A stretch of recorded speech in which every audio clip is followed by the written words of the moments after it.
Aba! Father's Day nga ngayon, kaya naman naglilinis na ng mga bigote ang dada dahil nga makikiliti daw ako mamaya. Charis. Charot-charot lang dahil nga lalabas kami ngayong araw na to at celebrate namin yung Father's Day. Pero ililibot nga namin ng Chacha dito sa may Robinsons Mall dahil nga gustong-gusto niya nang sumakay ng carousel. Matagal-tagal nga namin siyang hindi na ilabas kaya naman sobrang excited ang Chacha ko. Mas excited pa siya kaysa kay daddy niyang Father's Day. Sobrang nakakatabangan ng puso na kapag nakikita natin yung mga anak nating masaya. Dahil nga isang beses lang din naman kami mag-day off ni Dada. Kaya naman susulitin namin ngayon dahil nga hindi pa masyadong sumasakit yung mga paa niya, nakshuta. At sa wakas nga, nandito na kami sa may Robinsons kaya naman naganap na rin kami ng mapaparkingan namin. Nung nakapag-park na nga ang Dada, dumiretso na rin kami agad sa loob.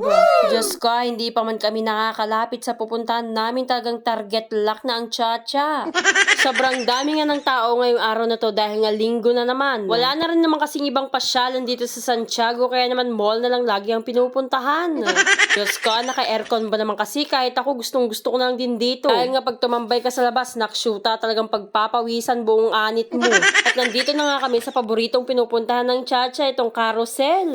Diyos ko, 50 pesos naman to. Sinabihan ko nga ang Dada na siya ang sumama dyan dahil nga nahihilo ako pag nakasakay ako dyan, nakshuta. Kaya ayaw na ayaw kong sumasakay dyan, lalo na pag sumasakay ako ng bus. Talagang mahelo ang kavava nyo, sabay suka, nakshuta. At dahil nga masakit na naman ang paa ng Dada, ako na lang din talaga yung sumakay din dyan.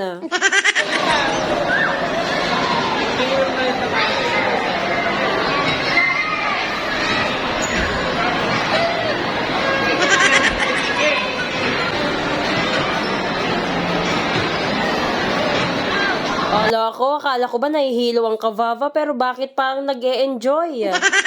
Sobrang nakakatuwa talaga pag nakikita nating masaya yung mga anak natin. Tignan mo naman, sobrang daming mga bata dito. Nung natapos na nga kami doon sa may carousel dahil 15 minutes nga lang ata, yun 50 pesos na sumunod naman kami dito. Diyos ko, kung ano-ano nakikita ng anak ko, talagang gustong-gusto niya sumasakay ng mga ganyan. Uhulugan mo nga yan ng 2 token at pwede na siyang umandar. Kaya naman habang umaandar yan, napag-isipan ko rin naman maglaro dahil nga may 2 pa akong token dito. Pero Diyos ko, mga chocolates at mga bear naman ang nakalagay dito. Sinubukan ko nga rin yan, kaya naman na yan, nag-start na rin ako magpipindot-pindot dyan, nakshuta ng kahirap. Madali lang naman control niyan, pero bakit sobrang hirap kunin ng bear? Diyos ko, may technique nga daw dito na napapanood ko sa TikTok, pero hindi ko ginawa dahil nakakahiya. Kaya naman sa sobrang inis ko, nakshuta si Dada naman yung sumunod. Loko, tignan nga natin kung talaga makukuha niya yan. Dahil nga pagdating sa basketball, Diyos ko, ipaglalaban niya talaga kahit matatapilok na. Loko, sa kasamaang palad, hindi namin nakuha. After naman maglaro ng Chacha, talaga naman nag-aya ang Dada dito sa may avocanja dahil hindi pa nga daw niya natitikman. Ay, avocadorya pala yan, nakshuta. Nagaya na nga rin pala siyang umuwi after namin dyan na bumili dahil nga sumasakit na naman yung paa niya. Diyos ko, wala na talagang pinipili yung paang yun. Nakakairita na, charis. Pagka-order nga namin ng Chacha dyan, nire-ready na rin yung mga order namin.